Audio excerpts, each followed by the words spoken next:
Hello. Hello and welcome from the horse show. We're at the horse show. We're looking directly into the sun tonight.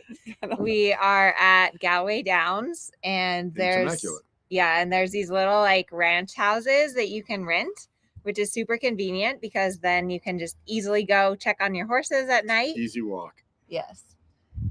So we have Kensington. I have a client's horse down here. We have Ralph. We have Diesel and Casey. It's going to be a fun weekend. And of course, I have my amazing mother, Joellen from Colorado. And the truck driver. My husband, Herman. So it's going to be a fun weekend. How was our day today? It was great. We made it here and everybody was safe. That's good. After that, it's all gravy. Yes. Let us know if you're watching, if you can hear, and if you can see us, because I have no idea how the Wi-Fi is here. I'm going to tell you that the Keurig machine's not. I've got cowboy coffee. Oh, cowboy coffee. It's bad. But yes, we made it down here. We had a little excitement on the road. We had a horse get their halter off. More than a little excitement. And so we had to like pull off under the freeway and get the halter back on the horse. He was rocking the trailer. Yes. So if your horse is in the back and the trailer is rocking, stop. You should stop and see what's happening. So he had something caught his eye, and he had pulled back and was rattling around, and he broke the halter, and we had to secure him again. Yes. So got down to the show. I rode Kensington. Kensington was really good. We got to watch Stefan ride his new young horse, which is always really fun. It's always super inspiring to watch Stefan ride because he's just such a good rider and such a good horseman. And his horse was like a little worried at one end of the arena because there were a bunch of flags flapping, and he was just so patient about just like walking, going down there. And then he kind of went to the other end of the arena where the horse wasn't worried and did a little canter work to get the horse more relaxed, then went back to the more difficult side of the arena. So it's always interesting how calm he is. He doesn't ever get upset. No. It just stays like super, super calm, which is very important. And that side of the arena is where there's like 8 flags, and the flags flap, and all the horses kind of have a hard time going that direction. We keep looking over to the side because Levi doesn't have a couch. Yes. So Levi is wandering in the bushes here, and we're super sad. So, and Kensington was good. I've been really trying to work on self-carriage with Kensington. For those of you who are in strides, we had a great guest lecture last week. Andrew McLean, he's an animal behaviorist, and he talked about the importance of self-carriage, which is what? Balance. And what else? I don't know. What are you fishing for? Not hanging on their head. It's actually getting them to be soft in your hand and moving from behind.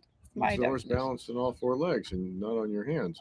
Yeah, getting them to do it themselves without you having to do it for them. Right. And sometimes, like I went and I rode with Christine Traurig, and she's like, "You're doing too much all the time. Stop kicking and pulling on your horse all the time. Just give and let him do it."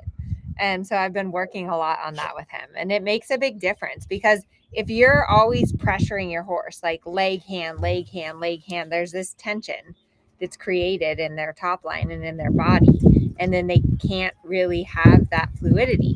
So that's why it's always super important to work on self-carriage. And watching you with Kensington today, you could see you using your leg to get him more forward into giving him. You could see it. You could see yourself working on it. Yeah. So how do you work on it? What did you do? What do you do? Yeah. Well, you have to bend, get them off the inside leg, give the inside rein, let them fall apart, and then put them back together. I mean, that's a big part of self-carriage is letting them make the mistake. Like we all learn in the mistake. So you down. Let them make the mistake. And then they don't flop down on their forehand because you're not there to hold them up when they do it. Yeah. So as an amateur, when you watch, it's a lot more messy than you would think because there's kind of this actual correction. And I think as amateurs, we're scared to let it fall apart and make the correction. And that's what's great about watching you. And Joellen got to have a lesson yesterday on Mercurio. Mercurio is the beautiful gray PRE who you see in a lot of our videos. What did you think of Mercurio? Mercurio is super fun to ride just because he's so different than a warm blood. You have to have a slower tempo because if you rile him up, he'll start going dee, dee, dee, dee, dee, dee, really fast. Yes, Joellen likes to go faster and like out of control.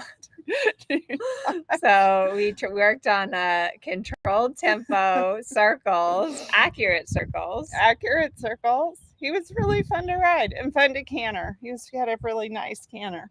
Yeah. So it's always hard to get on a horse that you've never ridden before and then take a lesson from Amelia, but it's really good to do. It's really hard to get on a horse you don't know and just be calm. Yeah. The other thing, after a few minutes, you'll get there. But when you first sit on him, you're like, Yeah, this is actually my second lesson from Amelia in the last 3 weeks. And the one thing I'd say a little bit about our own self-talk is we need to be more positive. We need to say that's a good movement. We need to say good boy, because I certainly don't do that enough. And when I listen to Amelia and Herman train their horses, they're talking and saying good job to both their students and their horses. We try. It's hard. Sometimes it's easy to go down the negative train, but it doesn't work very well. I mean, not everything is terrible. And the judges have numbers from 0 to 10, and we're all in there somewhere, the 7s you want to make 8s, the 5s you want to get to 6s. Yeah. And it's not all good, it's not all bad. And like my friend tells me, right, reality is an acquired taste, and it's not for everyone. Yes. And so some of it isn't good, some of it is good, and the stuff that's good, you can leave that a little bit and work on the stuff that isn't, get that better, then go back and make the good stuff great. It's a process. But be a little kinder to yourself when you're trying something new. Like I've been working on Sitting Trot now for, 4 or 5 weeks because I get the curriculum a little earlier than you guys. And I'm getting it. It's not a speedy process, but you have to go, oh, those were 3 good steps, and then post. Yeah. I remember I was riding in a clinic, and the clinician said, you remember those 2 steps? And one of my students was there and was like, 45 minutes and you got 2 steps? I'm like, yep. Yeah. Yes. The other thing that happened this week, speaking of Sitting Trot, we kicked off Sitting Trot Challenge. So let me know in the chat if you signed up. It's going to be a super fun month. We had our kickoff call last night where we did a webinar all about the trot, improving your rider position. The Facebook group for Sitting Trot Challenge is crazy.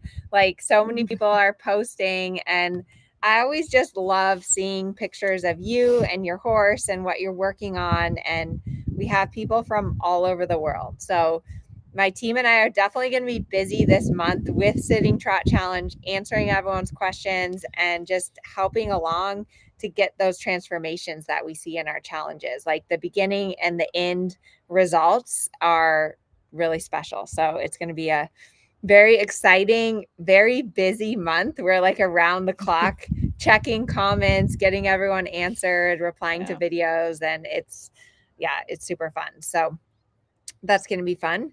There was one question I saw in the chat about, we don't have that many questions. So one question, yes, I can see the screen. One question, how do you go about keeping my off the track thoroughbred on the contact? We were actually discussing this in the car ride because we were talking about 30 days to round and how to make it better for this year. So how do we get our off the track thoroughbred on the contact? I'm assuming that it's grabbing the bit and running. And that's why it's not on the contact. So I would make circles and add straight lines, small straight lines. So you start with a circle, and then you do a half a circle with, a 5 meter straight line and another half a circle.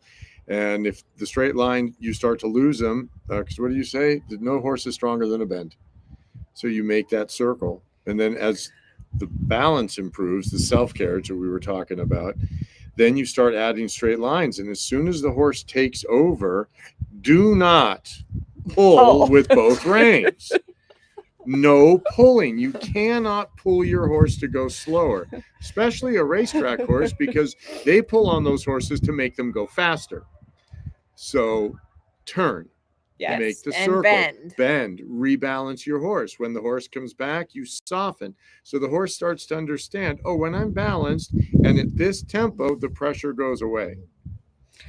We had a student have a horse that bolted this week, and she called up, and I asked her, and she said, yes, I had a hold of both reins, and you really have to use one rein and turn. And the other thing I think I learned from these guys is you have to practice. If you're going down the long side and you can't immediately turn your horse in a circle, then your horse isn't with you enough. They're taking over and going too fast. So you've got to turn. You've got to be able to turn at a moment's notice. Yes. Good point. But I haven't thought about it that way, but yeah. Yeah. When and I say bending, turn. Like, this is the other thing we're talking about. Yeah. And the reason people love 30 Days to Round is because it's like a step-by-step curriculum to teach your horse to accept the contact, to teach your horse to get on the bit.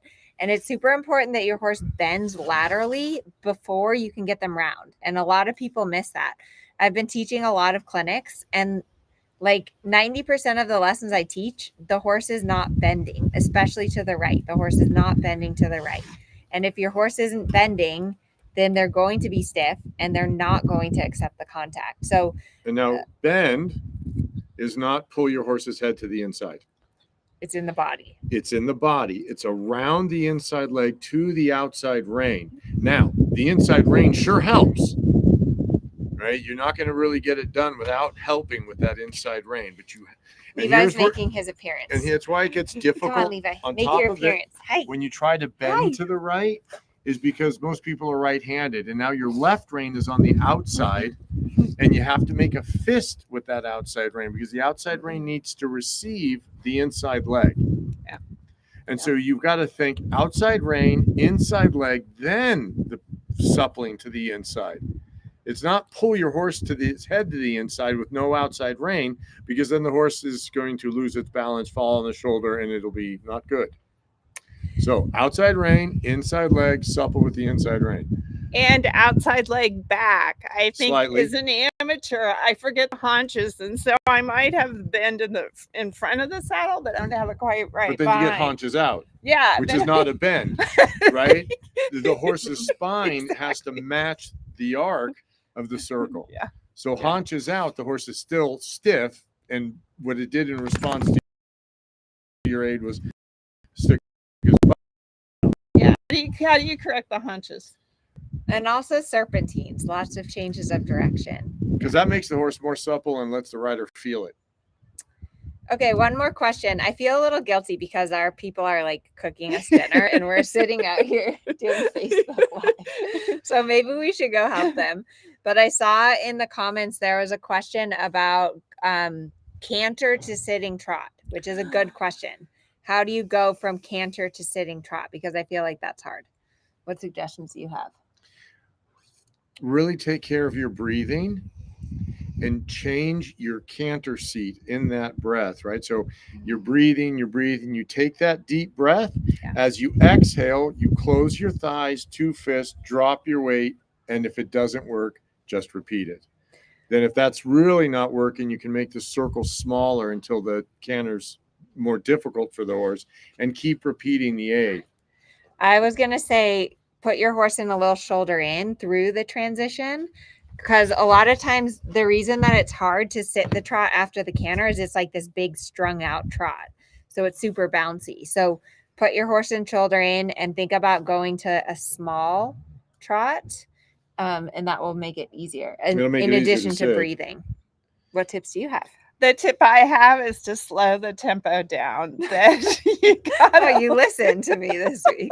get the horse slower in the tempo and the canter so that it can easily go to that walk rhythm. And that was really helpful to me. Yeah, I do listen. Okay. I guess it's time for dinner then. I'm sure they're done. Yeah, we should go help them. What But help? Let's eat. anyways, thank you for being here. Thank you for joining me on tonight's session. And if you're in Strides or Sitting Trot Challenge, it's going to be a very exciting month. There's a lot of Q&A sessions happening. So yeah, it's going to be fun. And I can't wait to see all your progress. Good night, everyone. See you around the bar.